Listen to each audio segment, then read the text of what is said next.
Hello, how are you today? Mulla on mennyt nyt varsin hyvin. Mä tänään jutustelin hoitajan kanssa ja tuntuu, että mä pystyn jutella eri tavalla, että mä en vaan niinku traumadumppaa kaikkea sen niskaan tai niinku puhu jotenkin ajatuksen virtaa traumoista, vaan mä puhuin niinku jäsennellymmin. Mä en tiedä, mitä mun aivoissa on nyt tapahtunut, jotain muutosta, prosessointia selvästikin, koska mä pystyn puhua jäsennellymmin, enkä vaan traumadumppaa asioita niinku muitten niskaan. Sitten mulla oli tosiaan eilen aika vaikeat takaumat illasta, kun tää hiusten värjäys meni vähän pieleen mun mielestä. Niin sitten se triggeröi takauman, kun mua ahdistaa ulkonäköasiat välillä hirveästi ja sitten niistä tulee takaumiakin. Ja kaikki stressitekijät aiheuttaa takaumia. Mä sitten vaan kävelin niinku ympyrää täällä varpaisilla, niin kävelin niinku täällä huoneessani kehää. Ja tuijottelin vaan jalkoja, niin yritin niinku keskittyä siihen, että jalat on maata lattiaa vasten, että mä maadottusin. Ja sitten ajatuskatkos. No, tää päivä meni ihan hyvin. Ja se oli ihan hyväkin, että mä kävin eilen takaumaa läpi. Nyt mä oon niinku tänään alkanut havahtua yhtäkkiä siihen, että hetkinen, että onks nää niinku ihan aitoja nämä mun muistot, niinku, että vauvasta asti pahoinpidelty.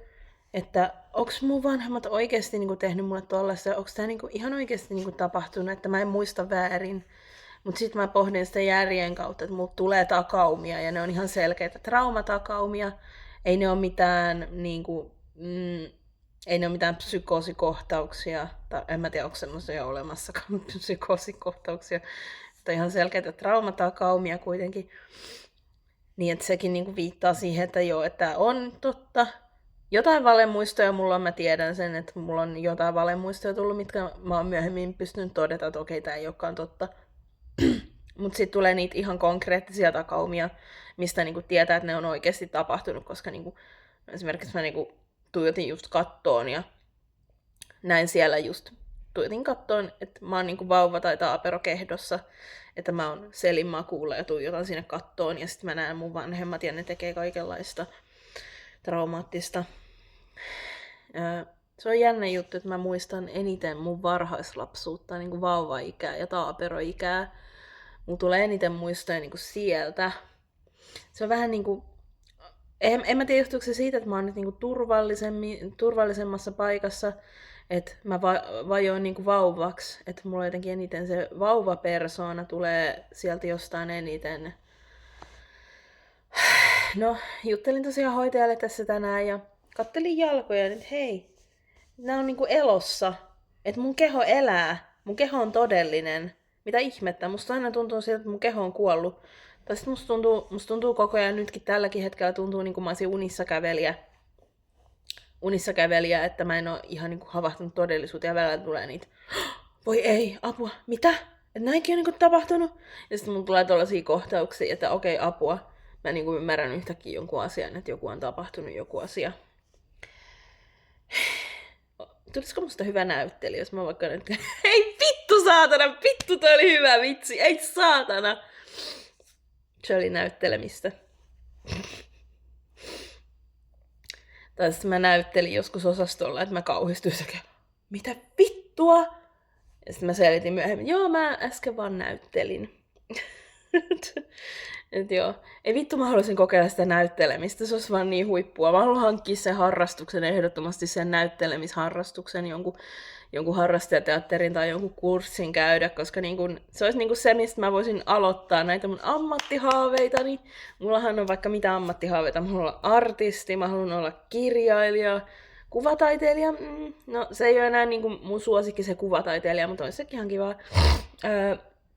Elokuvaohjaaja, käsikirjoittaja ja näyttelijä. Siinä on varmaan ne mun haaveammatit, mitkä lähinnä on sitten sisustussuunnittelua myöskin, mistä mä tykkään, mikä on ihan kiva duuni. Tällaisia ammattihaaveita minulle. Ja sitten haluan tietysti parantaa maailmaa, koska olen näin. Jipii, maailma. Minä rakastan ihmisiä ja minä rakastan elämää ja minä rakastan tätä planeettaa. Haluan tehdä hyvän tekeväisyyttä. Se on niinku se, mitä mä haluan eniten tehdä. Auttaa Mulla on helvetinmoinen motivaatio auttaa muita, koska mä tarvitsen itse niin älyttömästi apua vaan, että mulla on niin kuin syntynyt sitä kautta. En tiedä, olisiko mulla muutenkin sitten, jos mä olisin hyvässä perheessä kasvanut, niin tämmönen halu auttaa muita, mutta se on mulla niin kuin aina ollut, että mä haluan lahjoittaa rahaa hyvän tekeväisyyteen. Jos mä olisin vitun rikas, niin mä lahjoittaisin vaikka 1,000 euroa päivässä hyvän tekeväisyyteen. Tai en mä tiedä kuinka paljon, riippuen siitä, miten rikas mä itse voisin mahdollisesti olla. Jos minusta tulee jotain joskus, en tiedä tuleeko minusta mitään milloinkaan. Olenko traumatoipuja lopun elämäni ilman muistoja, ilman mitään. En tiedä, jos niin käy, niin sitten niin käy, sit mä hyväksyn senkin. Vaikka mun suuret unelmat ei toteutus, vaikka mä olisin mielenterveyspotilas lopun elämäni, niin mä oon hyväksynyt oikeasti senkin asian. Koska ainut asia, mitä mä tiedän todeksi, on se, että mulla menee koko ajan parempaan ja parempaan suuntaan tää vointi. Tietysti tulee niinku niitä alamäkiä välillä luonnollisesti, mutta sitten menee niinku näin ylöspäin. Että, niin. Että ihan varmasti mä tuun voimaan paremmin kuin nyt. Ja nytkin mä oon ihan, siis silleen niinku, miten se nyt sanois? Mä en oo täydellisen tyytyväinen todellakaan elämääni, että mulla on aika helvetin rankkaa välillä.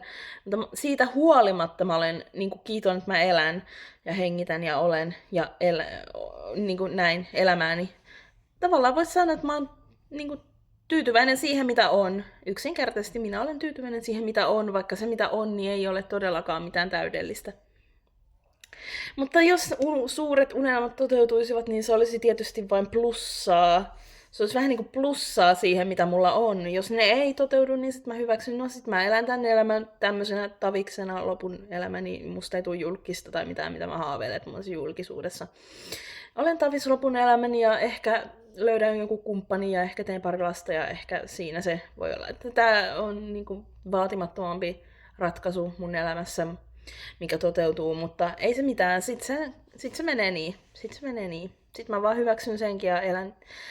Lopulta mä kuitenkin kuolen, niin en mä tiedä, onko sillä on niin väliä, minkälaisen elämän mä elän, kun mä lopulta kuolen. Joo, tässä oli tältä erää. Noniin.